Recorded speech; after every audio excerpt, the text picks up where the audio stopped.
Hey everybody, this is the Sliders Review, and I'm here today to talk to you about Fear the Walking Dead Season 7. This was actually a pretty good season.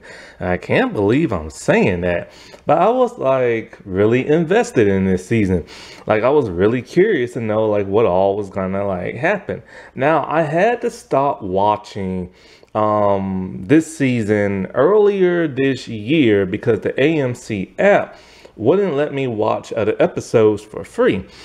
And so I'm just like, okay, whatever, I'll just wait for it to come on Hulu. So I waited and I waited and I waited and it never came on Hulu. I'm like, God, what's taking so long? And then as you all know, my Hulu is now gone.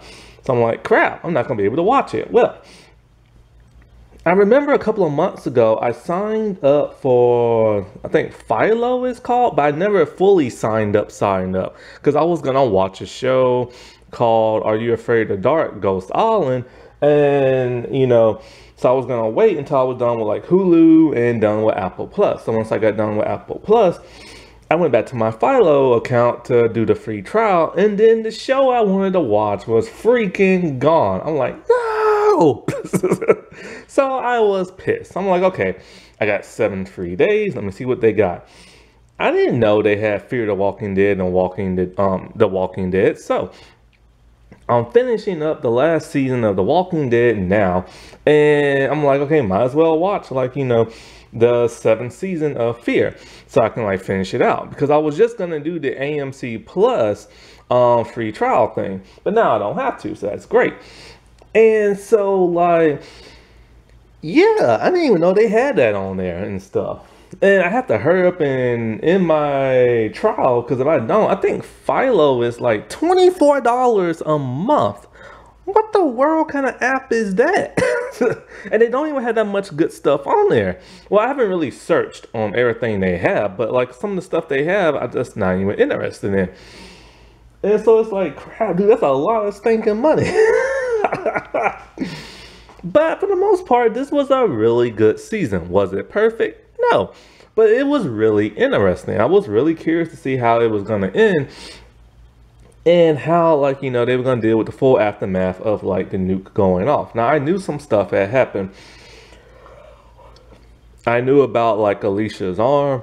I knew about Madison, but I didn't know to, like, what full, like, extent. Well, I did in the Padre episode with Alicia's arm, which, jeez, man. Well, they finally mutilated somebody on Fear the Walking Dead. They mutilate people all the time on Walking Dead, but they've never really done it on Fear. Well, except for Daniel's jaw and mouth and stuff. But you forget that even happened. And oh man, so it's like this season, one of my favorite people has finally left the show. She's like, she wanted to move on because she did this show when she was like 21 and she's 27 now. And man, I can't believe it. So man, she was pretty young when she was on the 100. She was probably like 18, 19 or something.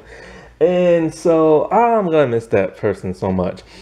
And so like, of course Madison returned, which I still have conflicting feelings about that, because they literally said that she died back in the day. Even the showrunners said that. So now I don't believe what the showrunners say. And I was surprised, like all the twists, all the turns, and the revelations, and them finally gonna end up in a different town now because they're going to Louisiana. And but this season was, pretty neat and interesting, especially with like, the yellow like skies and the smoke and all this other stuff. But now we get to move on and they get to stop wearing those stupid gas masks and stuff.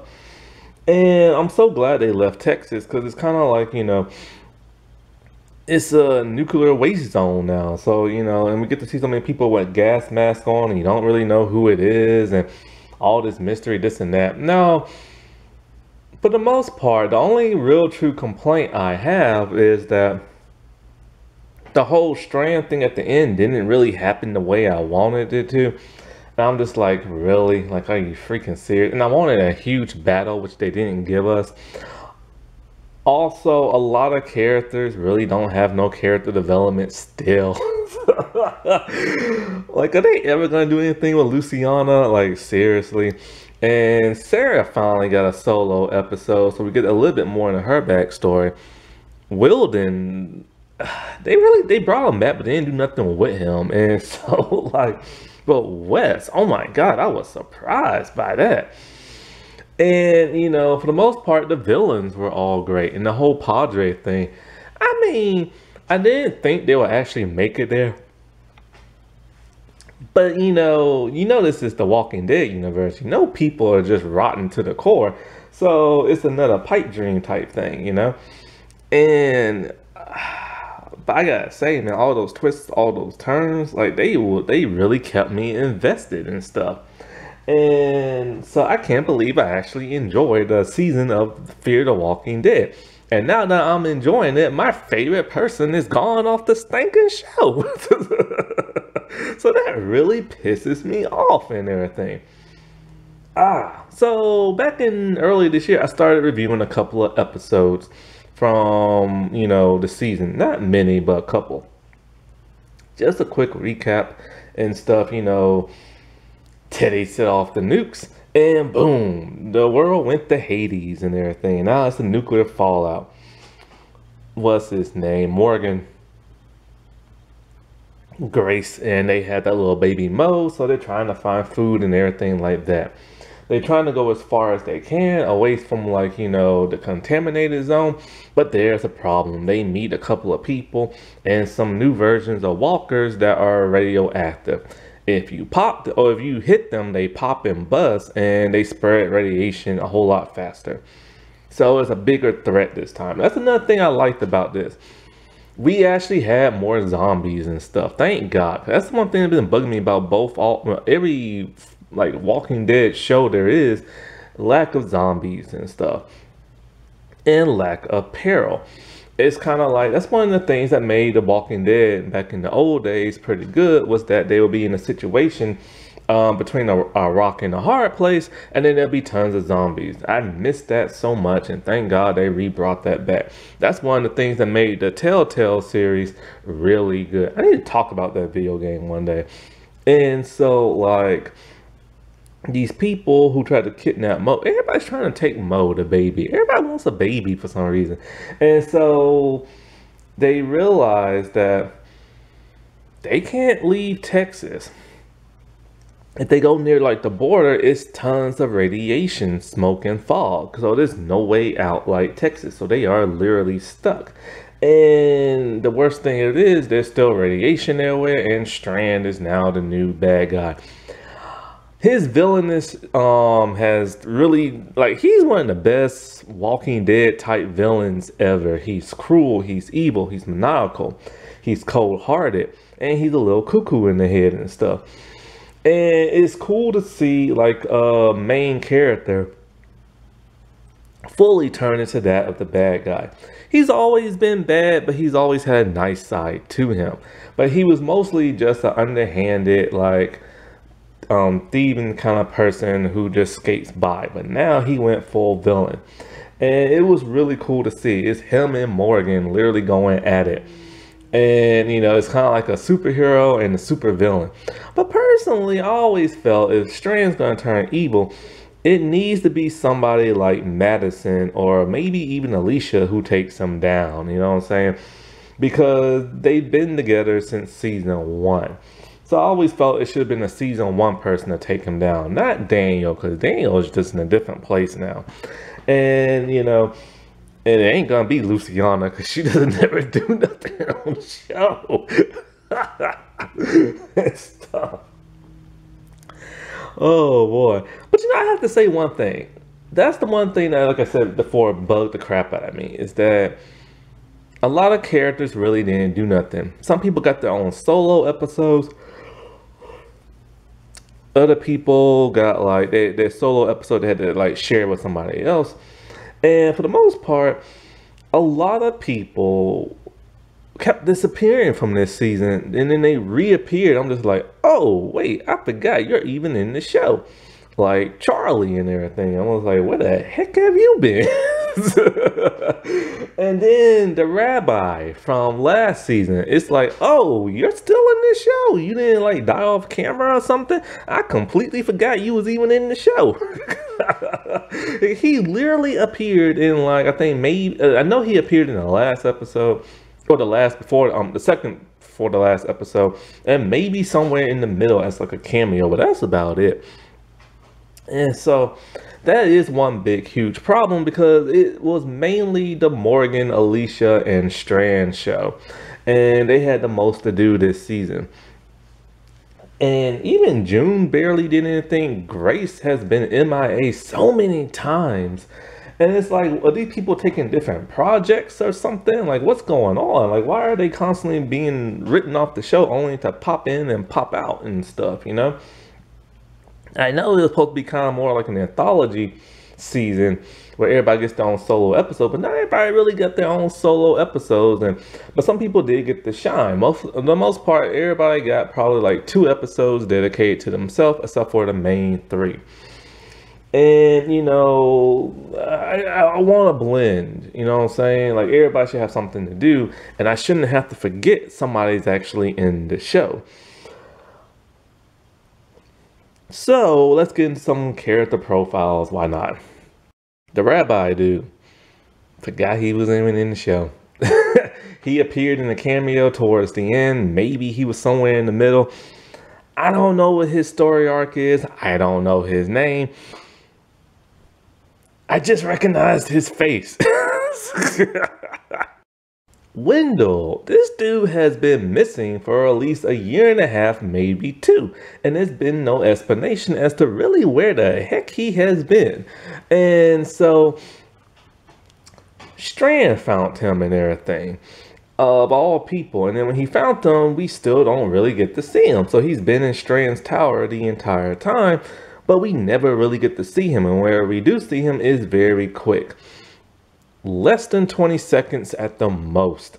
And so, like, yeah, I don't know if the actor took a different project. I don't know if it's hard for them to get him around, because, you know, like, he's in a wheelchair and they're always outside. Like, I don't know what the deal is, because the actor used to be able to walk back in the day, but then he was in an accident and became paraplegic and stuff. But I was very shocked and surprised they brought him back, because the dude has literally disappeared. He's like the whole Heath thing. Like, where's Heath from The Walking Dead and stuff? The dude has been missing like forever, and Wendell has been missing forever too. And so when he comes back, like I said, he has no story arc and everything. But we do get to learn a little something about him from, like, Sarah.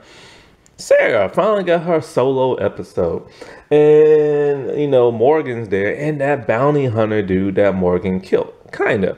Remember in the season prior, there was a bounty hunter looking for Morgan who had an axe, and then Morgan killed him in like the first episode and took his axe and put it onto his staff. Well, the dude has a twin brother, and his twin brother is looking for Rufus, and he's looking for Morgan. And so he carries around his brother's dead head that Morgan chopped off and everything. In the Sarah episode, I think it's called Breathe With Me, she wakes up from, like, you know, after the nuclear explosion, and everybody's there, and, you know, they said, you know, they haven't found Wendell yet. And so, like, you know, so she goes, like, searching for him and everything. They don't want her to, because she's a little weak, but she does it anyway. And she meets the bounty hunter's twin. I forget his name. And so she wants to know why, you know, the dude's head is in there. And he's all like, well, I want it to be Morgan Jones and everything. So he wants her to take him to Morgan. Of course, she doesn't want to do that. But he tells her, I'll help you find your brother, because, you know, that's what me and my twins do. We used to find people. So Rufus is there and everything like that. Basically, it gets to the point where she has to call Morgan for help and everything, because she's between a rock and a hard place. And then, you know, Morgan and that dude, they hash it out. Well, Rufus ends up getting bit by a walker, and that devastates the bounty hunter dude, to where he realized he should have listened to them and just gave up his pursuit of Morgan. Now it cost him not only his brother's is gone, but now the dog is gone too. And so he helps her, her track down Wendell. It's well, of course, like I said, Strand has him. She talks to Strand, like, on the phone, and or talk to him in person or something like that. And he's all like, Wendell is safe with me, and, you know, if he just be with you and Morgan, then, you know, he'll just end up dead and stuff like that. And so he offers Sarah like a place in the tower, but she declines. And so the bounty hunter dude, he just goes off on his own. I assumed he would come back to help Morgan in the fight against Strand, but that never materialized. But I don't understand why. Now with Sarah, it is revealed when she was born, her mother died in childbirth. And Sarah had a hard time breathing. They put her on an incubator and everything, but she was still unable to breathe until she was next to another baby. That baby was Wendell. And every time she's been next to him, she's been able to breathe. Okay, whatever. It's a nice touching thing, so I'll let them have that, you know. And this is why in the episode, she keeps like, you know, hyperventilating because she's like worried and doesn't have Wendell next to her side. And it's like an emotional thing with her about breathing and stuff. However, we've never seen that before in the other 3 seasons she's been on the show. And she's been away from him for a long time, and she's been breathing pretty fine. So I don't understand why they threw in this weird subplot. I get they want to have her, give her like an emotional arc, because they never really given her one. But you have to keep consistent to that of the other seasons. So that's my only gripe with that. Let's talk about Charlie. Why not? She rarely ever does anything in the show. So Charlie is kind of like Beth. She's young, she's there, but then you forget she's there until she pops back up. And she never really does anything. And if she does do something, in the past, she would just either mess up by betraying people and or help somebody out when they're between a rock and a hard place that cause like a distraction.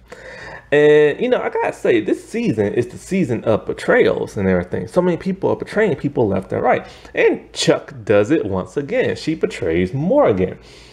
I could not believe that. So anyway, in her solo episode, it was quite interesting. We meet a young teenage boy by the name of Ali. And he wants to be a ranger, one of Strand's rangers and stuff. But he has to prove himself first. Well, they end up meeting Charlie. He ends up meeting Charlie because Strand, weird as he is this season, wants him to collect butterflies for him. So Charlie tries to steal from him, and then Howard comes in, and then they take Charlie back. Apparently, Charlie says she just wants to live in the tower. She's tired of being alone. She's scared, all this other stuff. She wants to be safe. She wants a home.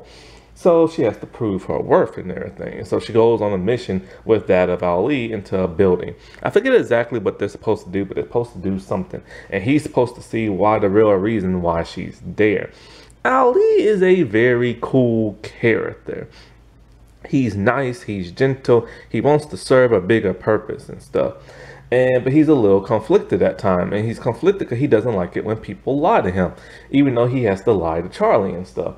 And so while bowling, Charlie reveals that, you know, she's bold now for the first time. And you don't stop and think about that. It reminds me of season 2 with Carl. And somebody said on the show that, you know, he's going to grow up in the world much differently than we grew up in. He's going to grow up in the world where there's nothing and there's nothing but dead people. And I totally forgot about that when it comes to the kids of The Walking Dead. They've grown up in a world that is totally different than the one we grew up in. People tend to forget that because once they bring kids into the show, they take them out as soon as they bring them in. And some kids and teens rarely stay in the show. And Charlie said, you know, when she first appeared, she was like 11, but now she's 13 years old and the day was her birthday and stuff. Now the actress is probably about 15, 16 in real life, I think. And so like, but she's playing a 13-year-old, which is always weird. Why don't people just play their age? Anyway, so she got the bowl for the first time and she's ecstatic. But there are some people creeping around. It's Teddy's people and everything. And so like they're just all randomly searching for people, killing people, you know, this and that. And they're also looking for Alicia. And so like push comes to shove and like he has to fight them off with walkers. But then once he finds out Charlie's real intent, he gets upset. See, what happened was Charlie was sent to turn off the power at Strand's little tower thing so it can turn off the light. Once the light is turned off, the walkers will disperse and he no longer has a bodyguard of like zombies and stuff. This pisses off Ali, and so he locks her into like the, what's it called, elevator. And when he locks her in there, you know, he gets the call from Howard, and he doesn't tell him. I think maybe he does tell him what Charlie did or something. I can't really remember. I think he lies to him so Charlie doesn't get in trouble. Well, after he lets Charlie out, they share like a kiss and everything, and it's her very first kiss. And they're acting like they're loving each other, but you know, they're young and they don't really have nobody, so I can understand love at first sight type thing, kind of like the whole Glenn and that's the name, Maggie. Well, then something odd happens. Charlie just passes out, and I'm thinking to myself, okay, maybe it's a ruse, you know what I'm saying? But, you know, before she passed out, she reveals to Ali that Morgan sent her, like I said, to turn off the power. But she doesn't want to do that no more, and she was serious about wanting to stay in the tower. So Charlie has betrayed them once again. I can't believe it. And it's like, you know, I don't know how I feel about this character, because I really don't feel nothing about it. Like, I still want her to get her comeuppance for killing Nick, even though I don't like Nick. And she's always portraying the good people, so that always pisses me off. But then they wrote her so sympathetically, people just forgave her, only to do this crap again. Well, anyway, she passes out. And it turns out she has radiation poisoning and stuff. And it's for real. So she didn't pull a ruse just to get back in the tower. She actually has radiation poisoning. And Grace and June are all like, there's nothing they can do for her. She only has like a couple of weeks, couple of months at the best.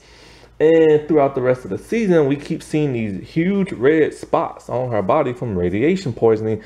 One of those little cancer, one of those, you know how women who have cancer, they put those scarves on their head. She has that. It's like, oh my God, dude, they're seriously killing her off, and they're killing her slow, and they're killing her from poisoning of all things. And I'm just like, holy crap. And she's like a 13-year-old girl. And the showrunners have said that literally she is dying, and she is dying slow. And so I'm like, crap, dude, they're really finally up to give her comeuppance and stuff. Well, she convinces Ali to turn the power off. So when he goes to do that, he is stopped by Howard. And he tells him, you know, like, I wanted like what you all had, but I see that y'all aren't the people I thought y'all were. So he turned on like Strand and them. I was hoping they would let him go, but of course they won't, because Strand's too evil, and so is Howard. They literally throw him off the building roof and everything. And so Charlie, she's talking to like probably June or something like that. Or she's talking to somebody, and then all you hear is, ah! And I'm like, dude, they literally like threw him off, and it was heartbreaking for her, because she finally found somebody that she likes and everything. And she finally got to experience a lot of stuff with him. And she's dying, and not only that, but like, you know, he died. I like that character. And so later on, after all the shenanigans happen and everything, they put her on a life raft and everything to go to Louisiana to get away from the radiation, because they found the way off the coastline where there's places where the radiation hasn't spread and stuff. And so she's still sick and she's still dying, and they had to trick Daniel into thinking she is Ophia and everything. So, and I forgot that her and Daniel had like a bond, because like first they set it up with Nick and Madison, then they set it up with Alicia, and then they set it up with Daniel and everything in that cat. And I completely forgot that him and her used to spend a lot of time together. And so he thinks of her as like a child. So it's really sad for everybody, because, you know, she is dying and everything. And the showrunners have literally said she's dying. But you know what? They said Madison died years ago. And as we can see, Madison is alive. So I don't think they're going to kill a teenager off by radiation poison. Or maybe they will and have a big heartfelt thing.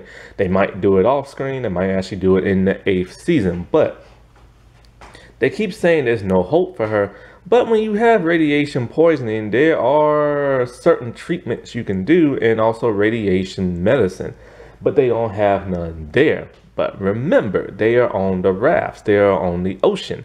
They're about to hit Louisiana in the 8th season. And we see there are tons of people out and about in Louisiana. So somebody probably has radiation pills for her and everything. So I just don't see them saving her to the end just to kill her off in the next season. And with Madison being alive and with her being the one to kill Nick, most likely they're going to keep her around because Madison has beef also with Charlie as well from the previous 4th season. And so I don't think they're going to kill off just yet. And if they do, it's probably going to be Madison. If it ain't Madison, Madison is probably going to forgive her or something. But either way, I just don't really see them killing her off. Luciana, my God, are they ever going to do anything with this character? She hasn't had a story arc since season 2. She has barely appeared since season 2. She left in season 3 to go film like a movie or something, only to come back in season 4. And in season 4, 5, 6, and now 7, she has barely did anything, has barely appeared, and has barely really said anything. She has to share her solo episode with Daniel. Basically, Daniel has fully gone nuts now, and she's taking care of him. In this episode, they speak a lot of Spanish to each other. And so she's trying to help Daniel, and Daniel, and Wes get captured by Alicia's former group, Teddy's group. They're pissed. They want Alicia, and, you know, they're looking to kill anybody pretty much. And so they have a heart-to-heart with that Wes, and they try to kill Wes. But then Daniel, even though he's nutty in the head, he can still defend himself. And so, like, he kills their leader dude, and then so basically Luciana, she needs Daniel to be gun-ho and take out Strand. So she lies and says Ophia is in the tower, because he still thinks she's alive. And so she told him that lie just so he can, you know, go all crazy on Strand and stuff. This pisses off Wes. Wes is all like, you're just like everybody else, lying and all this other crap.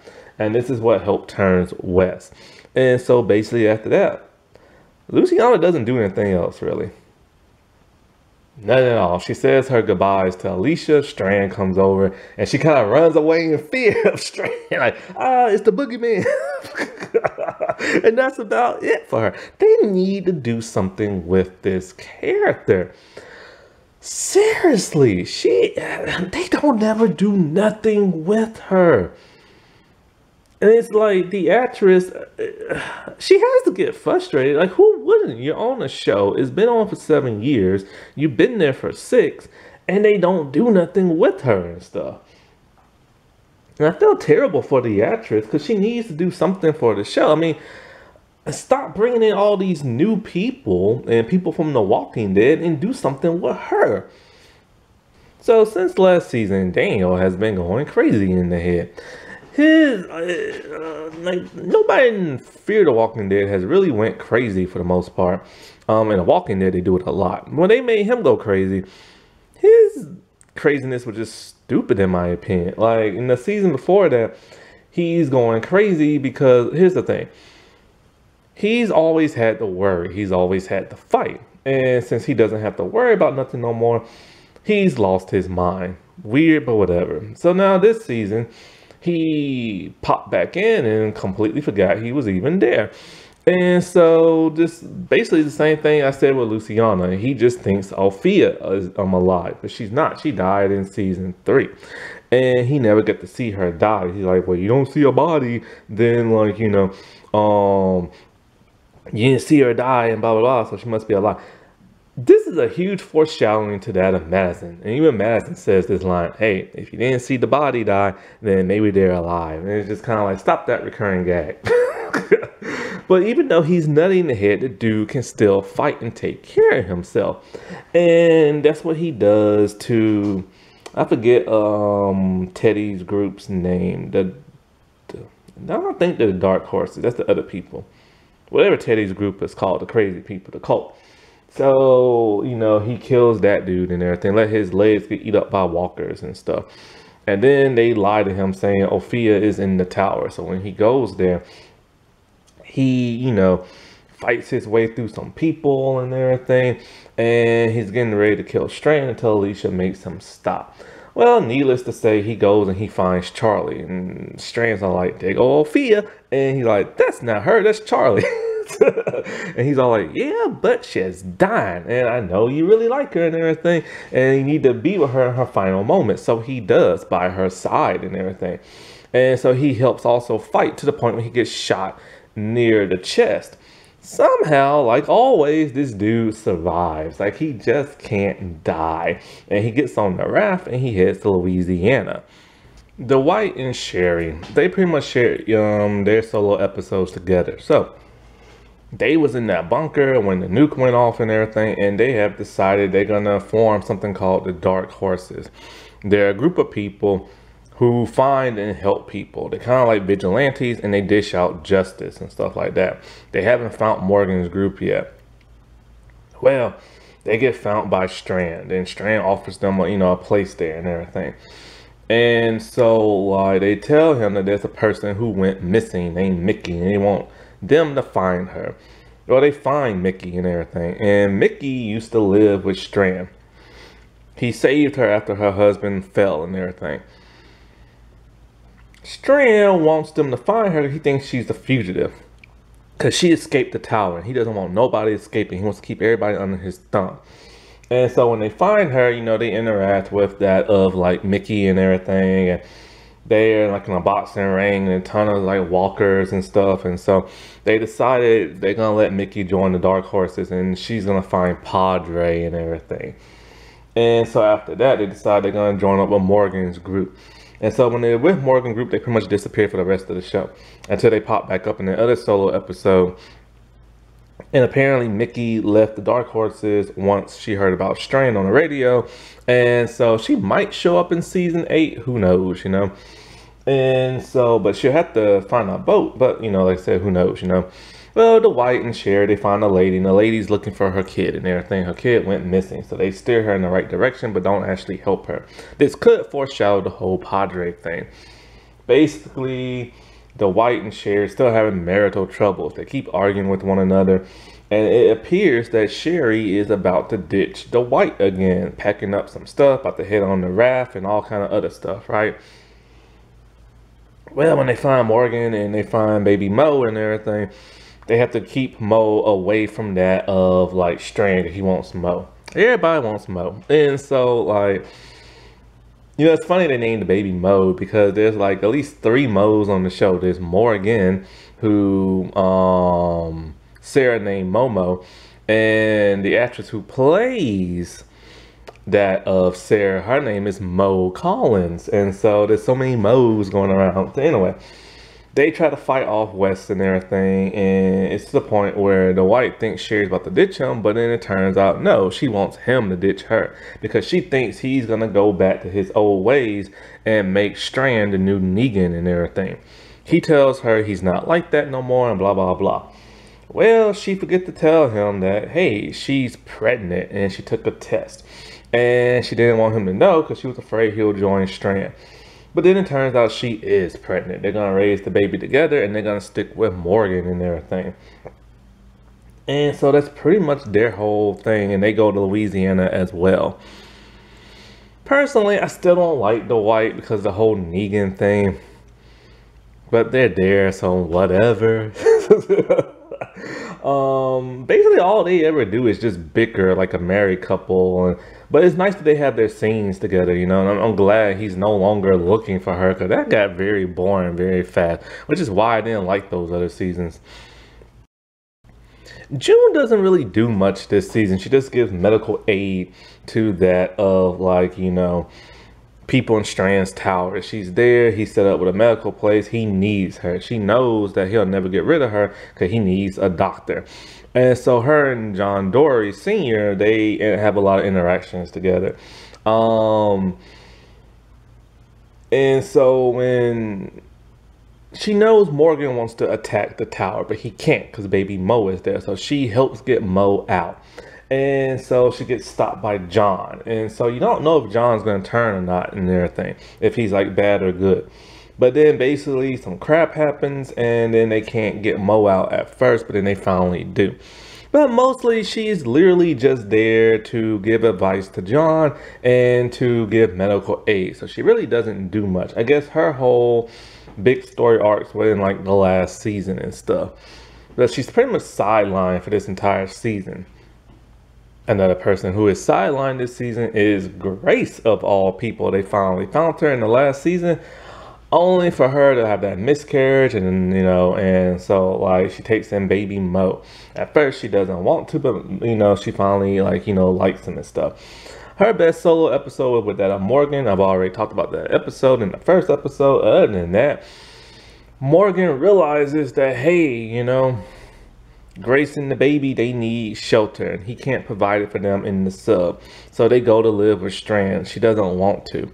While they're with Strand, we don't see her no more. It turns out she was June's accomplice in getting Mo out. And after that, once again, we don't see nothing. It would have been nice for her to interact with Charlie since she knows a lot about radiation, but nah. But we do get to hear her singing voice because the actress actually can sing because she was on Gallivant. I talked about Gallivant about a month ago. Go watch that video. And so, like, she sung the baby Mo on a tape recorder, and it's always great to hear her singing voice. I forgot that she can sing and stuff. And so basically she doesn't do nothing, but she does tell Morgan, hey, look, man, get the baby out of here and leave us here with Strand. And that's what Morgan actually does. And I can't believe he did that. And so, like, she heads to Louisiana and everything. I hope they give her more to do because I've always liked this actress. John Dorie Sr. So basically he lives there with Strand and them. He was in the bunker with June. Oh, I forgot June did have a solo episode with him. My bad. So he kept having some weird PTSD from like being in small trap places. And that's when they met like those bad people that was with Teddy. And so like they kept like looking for food and scavenging and stuff like that. To the point where they realized, I think he got sick and he was hallucinating, so they had to take him to Strand's tower. So I forgot June did have a story arc one episode. But in a way, while there, he decides he's gonna play game for now, but he wants to get into Strand's head and make Strand stop doing all the crazy stuff he's doing, but he can't do that if Howard is there. So John does his sneaky cop stuff. He starts planting evidence on people. Walkie-talkies. This makes Strand goes paranoid. And what does Strand do? Every person with a walkie-talkie, he throws off the building. So John Dorie was responsible for all those people's death. And those people was innocent. But the one person I don't mind was that of Howard. So Howard now is no longer trusted by Strand. And so he has to prove his worth. Well, they want him, John, to find baby Mo because baby Mo just went missing. So it turns out June and Grace tried to sneak Mo out. So John's all like, you know, you ruined my plan. I had to get into Strand's head and blah, blah, blah, blah, blah. And she's all like, you just did the same crap you did to Teddy, plant evidence and everything, which is what made Teddy went to jail and stuff. And so after like between a rock and a hard place that are zombies, they finally escape with the aid of Strand. And Strand still tells him, plain and simple, you know, I need you to get rid of Howard and everything. You did all this just to get in my head. That shows your conviction and everything. Now, and so what happens? Boom, throws him off the roof. This upsets John. John did not want to kill Howard. He just wanted somebody else to kill him and stuff. So he's really visibly upset. And when he goes to have his one-on-one with Strand, instead of killing Strand, he just knocks him out. I don't understand. Everybody has so many opportunities to kill the bad guys, and yet they don't. They just keep knocking them out. So anyways, he takes baby Mo, he puts on a suit of armor, and he tells June he needs to be the one to take her to Morgan. Why? Because John has radiation poisoning too, just like Charlie. So with the suit of armor, he makes his way violently through a herd of walkers with baby Mo inside his armor. It's a really cool scene and everything. And, you know, He gives the baby to Morgan, tells him, I can't come, and then he lets the walkers eat him so Morgan can escape. And he went out in a very brave type of way and everything, and it was kind of cool visually and everything, with him walking through like the herd and the music playing in like the background, and because his Grace singing and everything. And he knew he made a lot of mistakes, and that's what drove his son away, but he tried to make it up in the end. Althea, I completely forgot she was even in this season. She showed up in a cameo in the Sarah episode, and then she finally had her own solo episode. But her solo episode is her final episode. She got written off the show. So many people have now left this show. It is insane. And so, like, her whole thing is that she's made her peace with everybody, and now she wants to go find the helicopter people, because she wants to find that lady she's in love with who helped them all escape. But she has to get the helicopter people away from the woman she loves. They're secretly, like, staying together and this and that, and they got separated. And so, like, the helicopter people, they don't like when you leave them and stuff, and they're very secretive. I think these might be the same helicopter people that might have taken Rick, I think. And also from the people from World Beyond, or whatever that show was called. And so, like, that entire episode, she had to, Morgan was also in that episode. And so the whole time she's telling Morgan, like, just leave me be and everything. I gotta take care of this. Well, of course, Morgan is stubborn, and he helps her out. And so, like, after she takes out the people that are, like, searching for her and then her and that lady, they just live their life together and they leave. And what happens to her after that? Don't know. I have to say, Althea is one of those interesting, odd characters. You gotta like her, you don't. When she first appeared in season 4, I hated her guts. But then after that, she started being a very cool person. She was very tough, very rough, knew how to take care of herself. And it was really sad to see her leave Fear the Walking Dead. I don't know if she wanted to leave. I don't know if, like, they just wanted to write her off. Because, I'm sorry, too many people on this show want to leave. I mean, just about almost everybody. The dude who played Nick, he wanted to leave. What was Madison's boyfriend name in season 1? He wanted to leave the show. Alicia character, Alicia actress, she wanted to leave the show. I'm just like, so many people wanted to leave this show. It's just insane, and they can tell, because the writing's on the wall with the writing. This show's not very good. And those last couple of seasons were just weird and stuff.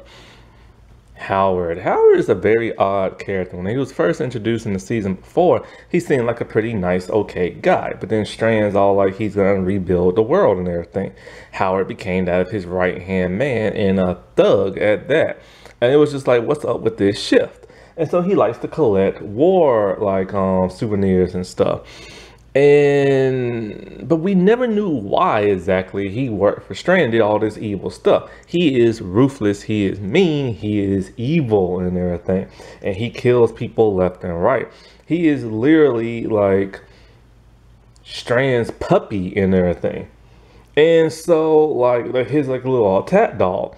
And so it's revealed later on that he had a wife, he had a kid, but she left him before the zombie apocalypse. And so he hopes to find her one day. And some people believe this is why he started working for Strand, because Strand would help him find his wife and son. Well, Strand reveals to John Dory that he found his wife and son, but they already zombified. And so he never told Howard. He wanted Howard under his thumb. So after John framed that of, like I said, Howard, the walkie-talkie thing, he was later instructed to kill Howard, and we see him off the building. That he finally got his comeuppance, because that dude's been throwing people off the roof left and right this season. Wes blew my mind. in his solo episode. Well, he didn't really even have a solo episode, to tell you the truth, but this dude blew my mind this season. I've never liked the character of Wes. He was always weird and sappy with the whole spray painting stuff, and I forgot that he viewed people very rotten and stuff, like, you know, like, oh, people are terrible, they're born selfish and greedy, stuff like that. And I forgot he killed that dude who stole his book and then spray painted on him and stuff. And so I never understood his thing. He just kept spray painting all the time, and he kept getting Alicia the paint, and I'm just like, oh God, like, you turned Alicia into a sappy character a couple of seasons ago. And so, like, I always thought him and Alicia would probably hook up because, like, you know, it's been a while since she had a love interest. And remember, she used to be down for the brown in season 1, and that season 1 only and stuff. And so I thought for sure him and her were gonna, like, you know, get like together and stuff, because it's been a long time since she had anybody. But they never really like pulled that trigger on their relationship, and they just stayed friends. But then he had that brother that was in that cult, Teddy's cult, and so he had to turn on his brother and kill his brother just so he can save like Alicia and everybody else. And so you think he's an upstanding, nice guy until that Daniel and Luciana episode. After he was put to death by like Teddy's cult, that one dude got in his head all like, you killed your brother. You killed your brother for these people. He's like, I was doing the right thing. My brother was crazy, blah, blah, blah, blah. Well, he got saved by Daniel. When he finds out Luciana lied to Daniel about Ophia being alive and in the tower, for whatever reason, this triggered him, and he's all like, everybody's selfish, everybody's greedy, and I hate everybody, blah, blah, blah, blah, blah. So he leaves the group, and he later goes to Strand's group. And first I'm thinking, oh, okay, maybe he's not really betraying everybody. Maybe he's just doing that to get close to Strand and take Strand out. No, he really turned on Morgan's people. He feels as though they're going to get him killed. He feels as though they're just living a pipe dream and being safer with Strand. I was shocked at this betrayal. This just came completely out of nowhere. It was never built up really the manifest into this. And he later weasels his way to being Strand's new right-hand man because Howard's now gone. He has turned full villainous and everything. When Strand tells him to go find Dwight and Morgan and all of them and like get baby Mo back, he does it without hesitation. And he's trying to kill Sherry and Dwight just to get that baby. And so Alicia and Morgan, they trapped him in the bunker with tons of walkers. And so they had the perfect opportunity to finally kill Wes, but they just knocked them out again. When Wes comes back and everything to the tower, Alicia's there and he wants Alicia dead. He doesn't like Alicia like no more. He just can't stand her. He's all like, you can't trust her. She lies and they all lie, blah, blah, blah, blah, blah. What brought this on, this strange character twist? I get they wanted to keep the season interested, but with him, that made no sense. And so he turns on Strand. He's all like, she brainwashed you and everything like that. So he literally has Strand's men turn against Strand. And those men have been Strand's loyal guard dogs for like the entire season, and they just turned on him on a drop of a hat. This is a bit like desperate writing just to add like a twist betrayal type thing. So they constantly shoot themselves their way out. He shoots Daniel, and then it's just him, Strand, and Alicia in the room. And Alicia has a gun on him, and he has a gun on Alicia. And he telling Strand, look, man, we can forget all this and just kill her behind, so she won't have to brainwash you no more. Don't forget what you did with this tower. You did to make people safe and everything, and she's trying to bring it all down. So when Alicia is starting to forgive Wes for reasons unknown, she distracts him enough for Strand to stab him with the sword. This pisses off Alicia. She's all like, I was getting through to him. You didn't have to kill him and blah, blah, blah, blah, blah, and blah, blah, blah, blah, blah. And so like Yeah, it's like it's weird, man. And so like I don't understand. Oh, he's dead now. But I don't understand this character shift. It's just like his betrayal came completely out of nowhere. And it made him more interesting, but in a bad way. And so I'm glad he's finally off the show, because my God, he was boring on the show. And his character art never made no sense. It's like they didn't know what to do with him, and he was so sappy. So it's a good thing they killed him off, but it's their fault for writing him that boring and everything. Like, who is he supposed to appeal to? Artists and everything? Like, hipster type people? Like, I don't know. But he was just an odd character from the start. But I was surprised by that twist ending in his character arc. Alicia, boy, she went through it this season, but we barely got to see it.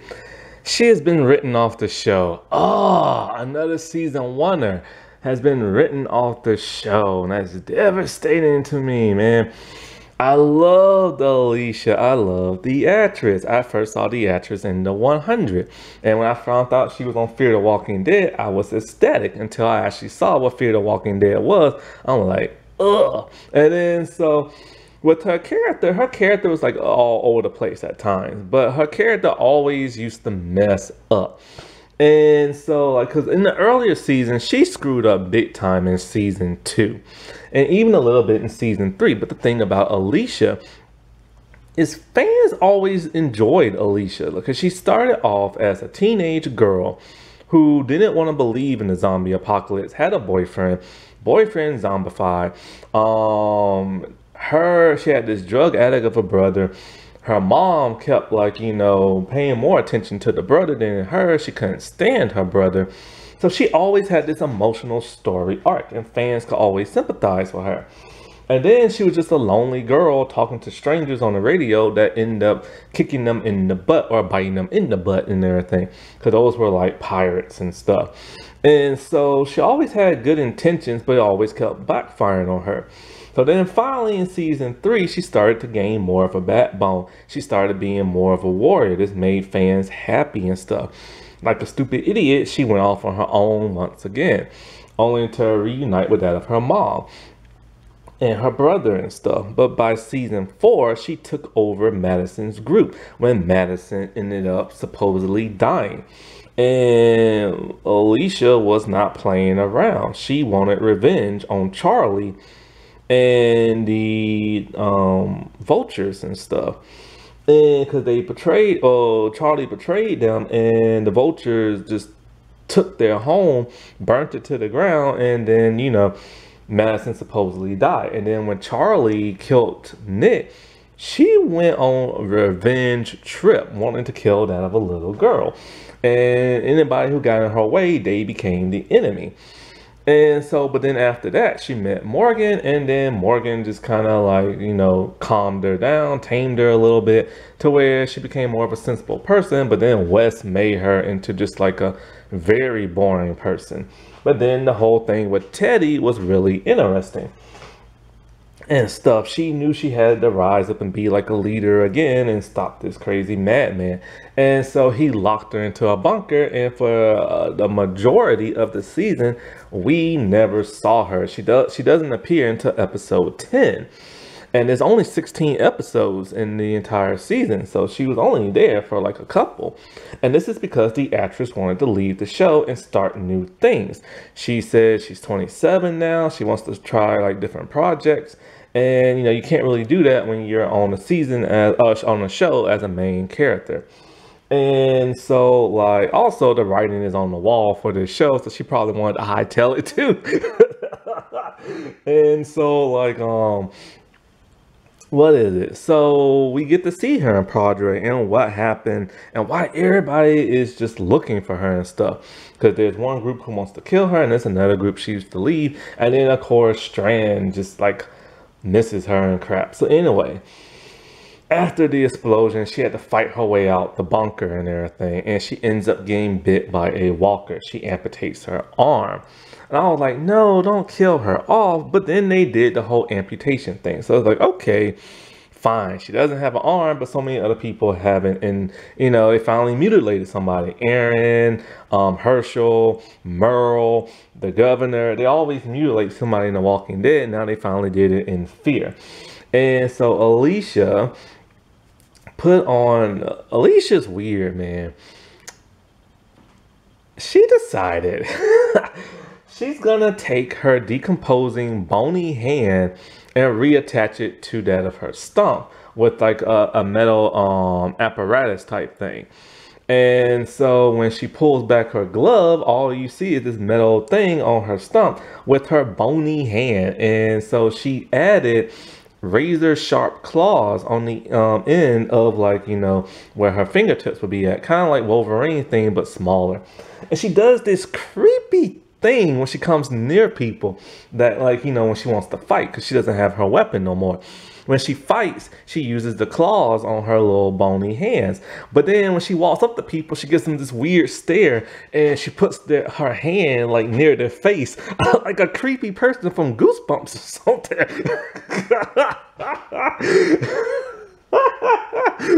It's like so weird. And so after she escaped like the bunker, she took in Teddy's group and became their new leader. So she's now the leader of a cult, but she wants to turn them around. Well, some people in the cult saw like, well, you got Teddy killed and you got some of us killed too, so we want to kill you. So then she went on the run. And so she's been looking for a place called Padre for the longest time. Alicia, when we find her, she's kind of out of it. She looks like she's almost zombified. She looks like she's losing her mind, and she has lost her mind. She just wants to find Padre. And she keeps following this one walker, thinking it would take her to Padre. She has tons of hallucinations and everything. And she reveals to that of Morgan, as they're following a walker and everything to lead them to Padre, that like she doesn't think she amputated her arm in time. She thinks the infection is slowly killing her. It's been a month or a couple of months. And since it's been a couple of months, she is the longest person to survive like a zombie bite, which is kind of weird. I don't think she's really turned into a zombie. I don't know. They keep giving her antibiotics, but it's not working. Maybe she is turned into a zombie. Like, who really knows? But it sure is taking a long time because it's been a couple of months. And so she tells Morgan and she tells Strand, look, Strand, man, I heard what you've been doing and everything. I am going to take you down in this tower. And so Strand, he said that he put all those zombies around like the tower and keeps the light on because he wants to keep Alicia out. He doesn't want Alicia to know the man he has truly now become, because Alicia's the only like tie left he has to Madison's family in Madison, and he loves Madison's family and stuff. They always forgive his behind for some bizarre reason. And so then she goes off on her own and she meets like a deaf man who plays the piano. And so those people are still looking for her. I forget what happened at the end of that episode. I just forgot. And I don't know if the deaf man is still alive or not. But basically, she rejoins up with Morgan and everything. And they're looking just to take Strand down. They saved like Dwight and Sherry. And so they finally decided they are going to take the tower down. And they have to redirect the walkers from, because see, all the walkers, they follow Morgan and stuff. And so like they had to redirect them into the bunker. But then the ones that was in the pit, they have escaped. And so they're heading towards the tower. So they have to take the tower light out. She infiltrates it. She talks to Strand. She's trying to reason with him. And so she fights with Wes and, you know, all this other stuff. And then she gets mad at Strand for killing Wes. So then she's going to take out the light because she has to turn it off, but she also wants to add a transmitter there. She's going to bring Padre to the tower and have that be a home for everybody to live in. She just wants people to be safe. Well, Strand's doing what Strand always does, and he's all like, I don't trust you. Like, you know, you're never going to forgive me. You're never going to love me and everything. And so they fight and they have it out. But he wins because she only can fight with one hand and stuff. And so the cords and the cables, they start like getting loose and they start sparking, but the tower comes down, or the tower, but the giant light thing comes down anyway. And so with that, wait, I remember Strand was looking for a warhead. What the heck did he ever do with that? Anyway, all the sparks are flying and everything, and she still hooks the transmitter up there. And when she hooks it up there, it causes more sparks, and then a fire starts. She basically burnt down the tower by mistake, trying to activate the transmitter. So after that, she does another hallucination trip. She's still in and out of it and everything, and she tells them she's not going with them to Louisiana because she don't know when she's gonna turn and all this other stuff, and she needs to just be on her own, and she doesn't want to hurt nobody, and she forgives Strand. They have a huge heart-to-heart, and she tells him, you know, I love you and everything, because they've been through so much since season 1. And then she just goes off by herself, still hallucinating. Now, they left her story kind of up in the air in case she ever wants to return. So this is probably why she's gone through so many months and haven't turned yet. I don't think she's probably really turning into a zombie. Maybe she is, maybe she's not. Like, I don't know. But, you know, it would suck if she does turn because, you know, 1, Madison is back, and 2, they finally found Padre, and then 3, I just love her character so much, you know. Strand, man, this dude went through one heck of an ego trip. This man was one of the best Walking Dead villains ever. He was mean, he was cruel, he was just straight up evil, and he killed so many people left and right by just throwing them off a building. And one episode, you just keep hearing body after body after body hit the ground and people screaming and stuff. He is a man who does not trust nobody and stuff no more, except for those very, very close to him, until he no longer can. All of this power is bringing that of a madness. He wanted an artist to like paint his portrait, but like it looked just like him. He's like, that's not the real me, paint the real me. And so this person paints like an ugly picture of him. He's like, finally he sees himself, because that's how he sees himself, inside as an ugly evil man. And he knows he's always been a scoundrel and everything, and Madison always retook him back in. But now he has finally turned full villainous with people who do his bidding. For some reason, he's dressed in old school colonial like outfits and like I don't understand that. And he has like a scalpel sword and a fencing sword or whatever. And so he's really getting into this role of being evil dude. He just wants to be the boss of bosses and everything. And he wants to rebuild this community in the tower of only the best of the best. But anybody who comes close to ruining that, he will have them murdered.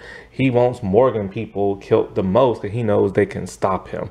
And so when Grace is now there with Mo, he knows Morgan will not attack the tower because Mo is there. This man keeps threatening to kill so many people in Morgan's group, but he never does. When the whole thing with him and Alicia shows up, I don't understand this. It's like she forgave him, and there was no huge battle between the two armies of people. This is a huge bummer. This is what happened in The Walking Dead one time. In season 3, we were expecting this huge battle, and it wasn't. So they had to make it up in season 4. And then, you know, we had those huge battles in later seasons, and they didn't have one here, which is a huge disappointment. You know, because Strand and his army, I wanted to see them go up against Alicia and Morgan's army, but they never do. And now, since Alicia has forgiven him, he's on a boat head to Louisiana with everybody else. And it's like, how could everybody forgive him? I understand Alicia, because that's the whole Madison thing in her. But everybody else, even Luciana, gave him a weird look as she ran away from him in fear and stuff. And it's like, you know, he literally tried to murder them all. He has literally killed tons of people. He was selfish. He was greedy. And they let him live. I was ready for him to get his comeuppings and die this season. But no, they left him alive. So now it's going to be interesting when he reunites with that Madison. Morgan's whole thing this entire season is pretty much just taking down Strand. That's his only goal in life at this point, and to protect that of baby Mo and also Grace. But like I said, Grace keeps disappearing. But anyways, he even infiltrates Strand's place, and he poisons Strand. But then, you know, he's unable to kill him and everything. Like, it's weird. They know these are the bad people. They have every opportunity to kill him, but they don't and everything.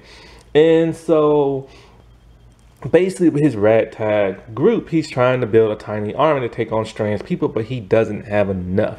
And Strand just won't listen to reason. Well, anyways, with Morgan, pretty much after he gets baby Mo back, Grace tells him, you know what, just forget us, just take Mo far, far away from here. Now, Mo is not their kid, it's that other lady's kid. And since their child miscarried, they took that child in. So this is what he does. He gets on a raft and he heads outward. And he meets a young woman who he thinks is pregnant. And he meets a group of people who jumped him and ambushed him because they think he's stealing kids. And this is when he meets Madison. Big shocker. I had no idea she was coming back. The showrunner even said that she died in season 4, and she even said she died in season 4. But then all of a sudden, some fans started speculating maybe she could be alive. Well, they also want her to come back because they didn't see a body, and also Fear the Walking Dead was plummeting in the ratings and stuff. And so next thing you know, boom, they bring her back. And they didn't just bring her back, they brought her back in the worst way possible. She is a bad person now. We still don't know how she survived the fire. They didn't go into that. But a group of people have kidnapped her, and they give her oxygen to breathe. These are the Padre people. They are actually evil, and they kidnap people's kids because they say they want to protect kids, from all the zombie stuff.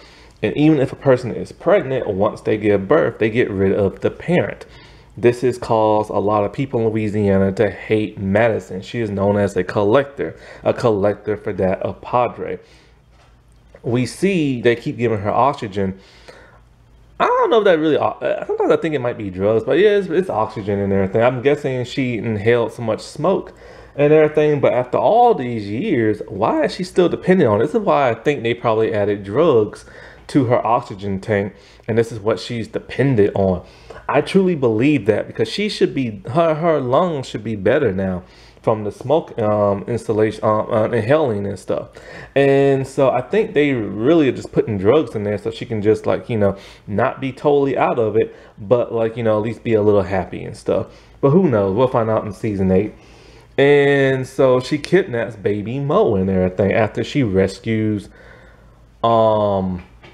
Morgan from them people who thought he was kidnapping babies. She still fights as good as ever with a little pickaxe looking thing. And so she is just plain evil now, kidnapping people's kids, telling Morgan this baby will be better with me than you, and I should know because I'm a mother who lost my kids. He doesn't know who she is yet until they have a fight. And we finally get to see a confrontation between Morgan and Madison. People always wonder how would they get along in season 4, but we never knew. And so when he gets the upper hand on her and he puts her hands behind her back, she has tattooed Nick and Alicia on her wrist.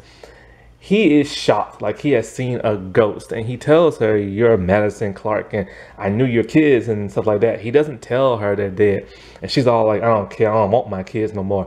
And so something has really changed her. And why doesn't she want her kids no more? That was always her main goal of the seasons, protect her kids. And so we get to see in flashbacks the people who kidnap her giving her oxygen, talking about, "We need you to collect more kids." And she just keeps doing it and doing it and doing it to the point where she's just numb and don't care no more. She tells him the only way you can get baby Mo back is you have to exchange Mo for another child. So he's like, "I know the pregnant lady." So she's all like, "Are you ready to become like me? You know, pretty much kill your soul?" And he is. He's gonna give the pregnant lady to Padre. And he does it with a big smile on his face and everything, until Madison realizes the lady's not pregnant. When the lady finds out what Morgan's about to do, she's a little upset. And so turns out Madison kidnapped her child a long time ago. So they are going to hand her over to those people who Madison took kids from, because the people are chasing them down. They're in like a crypt and stuff. And so they decide they're going to give Madison up. Morgan doesn't really feel comfortable with this, but hey, whatever. So they bury Madison alive, and her head sticking out the sand, so the crabs and walkers can eat her and stuff. And so the lady joins them, but Morgan doesn't want to do it. And so Morgan has a change of heart, and he rescues Madison. But then he tells her back when he was going to give her the pregnant lady about what happened to Alicia and Nick. He tells her Nick got shot. He saw it, but Alicia, she was dying on the radio. But Madison's all like, well, you didn't see the body die, so maybe she's alive. He's all like, I don't know, man. It's been months since she's been bit. So, you know, so Madison's starting to have a change of heart now. And Morgan starts to see walkers come on the beach. They all have the mask on that those people was wearing. And he realizes one of them was that lady he met. The people of Padre killed their behinds. And so Morgan's all like, we have to make a deal with these Padre people. I have to get Mo back. And he's all like, and she's all like, you know, they'll only give you your child back if you have a child to exchange. And he's all like, I know somebody who's pregnant for real this time. He's talking about Sherry. He's all like, there's a group of people coming on boats, and they're coming across the ocean, and they'll be here soon enough. So they go to Padre, and Padre's all like, all right, fine, we'll take you and everything. But then Madison's all like, oh yeah, I forgot to tell you, I don't know where Padre's at, because whenever they take Madison to Padre, they blindfold her. So they blindfold her, and they blindfold Morgan. And it ends. And I could not believe what happened to Madison that turned her so cold-hearted. It's like, no, not Madison. Like, you can, like, you know, be with Elise, like Aliciana and like Strand and Daniel, and then go look for like Alicia and everything. And like, but no, they turned her evil and stuff. So all in all, like I said before, this was a pretty good season. It's not perfect. They really squashed the character development with a lot of these characters, just to like focus on 3 main characters. But you know, but those characters are always boring anyway. But you know, this was a really fascinating, interesting, and unique season. And I'm all like, if they can keep this up, maybe there is hope for this show. Alrighty, well, I'll talk to y'all later. Bye.